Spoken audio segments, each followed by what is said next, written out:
ថ្ងៃនេះខ្ញុំចង់លើកយកពីសេចក្តីទំនាយនៅក្នុងព្រះគម្ពីរនៅគ្រាចុងក្រោយហើយតើនៅគ្រាចុងក្រោយនឹងពេលវេលានៃសេចក្តីស្លាប់របស់បុគ្គលម្នាក់ៗនឹងជិតមកដល់ហើយមួយទៀតតើអ្វីដែលមានតម្លៃជាងគេសម្រាប់ជីវិតរបស់មនុស្សយើងចំណុចទី1គឺផែនដីទាំងមូលត្រូវឆេះដោយភ្លើងនៅក្នុងព្រះគម្ពីរបានសម្ដែងថានៅក្នុងវិវរណៈចំពុកទី16ខ8ទេវតាទី4ក៏ចាក់ពីចានខ្លួនរួចព្រះអាទិត្យបានអំណាចនឹងធ្វើឲ្យមនុស្សត្រូវខ្លោចដោយសត្វភ្លើងសេចក្តីទំនាយនៅក្នុងព្រះគម្ពីរនៅក្នុងចំណុចទី2គឺតាក់ទងទៅនឹងការគម្រាមកំហែងពីធម្មជាតិនិងភេរវកម្មនៅក្នុងសៀវភៅគម្ពីរលូកាចំពុកទី21ខទី11បានសម្ដែងថាក៏នឹងមានកក្រើកដីជាខ្លាំងនិងអំណត់ហើយអាសន្នរោគនៅកន្លែងផ្សេងៗទាំងមានហេតុនាំឲ្យភ័យនិងទីសម្គាល់យ៉ាងធំពីលើមេឃផងសេចក្តីទំនាយនៅក្នុងព្រះគម្ពីរនៅចំណុចទី3គឺតាក់ទងទៅនឹងប្រព័ន្ធបច្ចេកវិទ្យានៅក្នុងវិវរណៈចំពោះទី13ខទី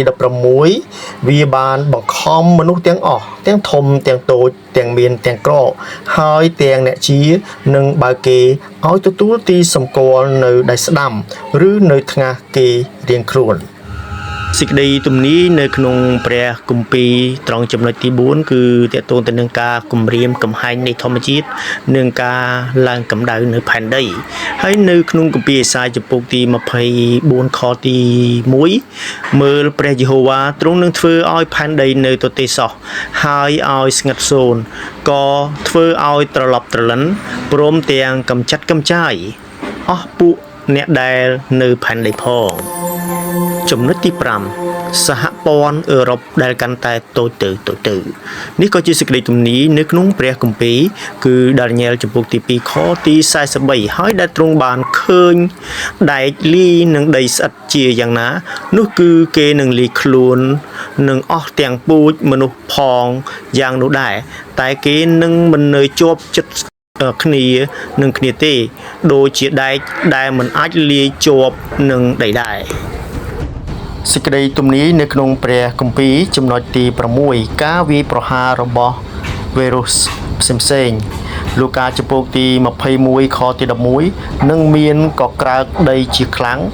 និងអំណត់ហើយអាសន្នរោគនៅកន្លែងផ្សេងៗទាំងមានហេតុនាំឲ្យភ័យនិងទីសម្គាល់យ៉ាងធំពីលើមេឃផងសេចក្តីទំនាយនៅក្នុងព្រះគម្ពីរនៅចំណុចទី7គឺបរិមាណនៃការសប្បាយរីករាយកើនឡើងនៅលើផែនដីក្នុងសៀវភៅគម្ពីរលូកាចំពុកទី17ខទី28ក៏ដូចជានៅចំនួនលោកលុតដែរគេកំពុងតែស៊ីផឹកលក់ដូរដាំដំណាំហើយសង់ផ្ទះចំណែកសេចក្តីទំនាយនៅក្នុងព្រះគម្ពីរមួយទៀតគឺនៅក្នុងចំណុចទី8គឺមានសង្គ្រាមនៅលើពិភពលោកនៅក្នុងសៀវភៅគម្ពីរសាការីចំពោកទី12ខទី3នៅថ្ងៃនោះអញនឹងធ្វើឲ្យក្រុងយេរូសាឡិមទៅជាថ្មដែលសង្កត់លើអស់ទាំងសះអស់អ្នកណាដែលយកជាបន្ទុកលើខ្លួននោះនឹងត្រូវរបួសជាធ្ងន់ហើយគ្រប់ទាំងសះនៅផែនដីនឹងមូលគ្នាទាស់នឹងទីក្រុងនោះចំណែកសេចក្តីទំនាយមួយទៀតដែលមាននៅក្នុងព្រះគម្ពីរគឺតាក់ទងទៅនឹងវេទមន្តការសាក់ស្បែកការគោរពខ្មោចអារក្សឬគោរពវិញ្ញាណអាក្រក់ផ្សេងៗ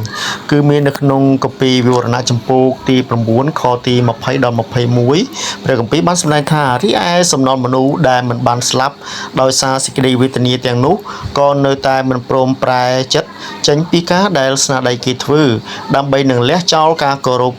ដល់អារក្សនិងរូបព្រះធ្វើពីមាសប្រាក់លង្ហិនថ្មឬពីឈើក្តីដែលមើលមិនឃើញស្ដាប់មិនឮហើយដើរមិនរួចនោះឡើយក៏មិនបានប្រែចិត្តចោលការកាប់សម្លាប់មន្តអាគមកំផិតនិងការលួចប្លន់ដែលគេប្រព្រឹត្តផងដែរ